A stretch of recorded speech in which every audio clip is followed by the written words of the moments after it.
যবে থেকে শুনেছি দাদা বৌদির বিরিয়ানি খুব ফেমাস, খেতে নাকি খুব টেস্টি, তবে থেকেই খাওয়ার ভীষণ ইচ্ছা। তো এই ইচ্ছেটা পূরণ করার জন্য আমরা চলে গেছিলাম ব্যারাকপুরের দাদা বৌদিতে। শুধু বিরিয়ানিতে থামানো মানুষ আমি নই, তাই জন্য আমি ফিশ ফ্রাইও নিয়েছিলাম। আর ফিশ ফ্রাইটা খাওয়ার পর তো জাস্ট আমি ফিদা হয়ে গেছি, লাইক ফিদা।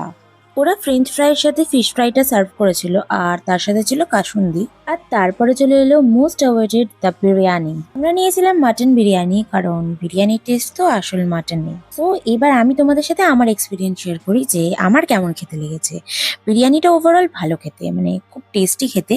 বাট মাটনে অনেক সময় একটা শক্ত রকম চর্বি থাকে, তো আমাদের এই পিসে সেই একটা শক্ত রকম চর্বি পড়েছিল।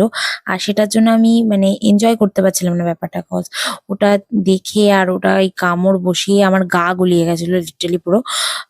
বাট বিরিয়ানির টেস্ট নিয়ে কোনো কথা হবে না, বিরিয়ানি খেতে খুব ভালো।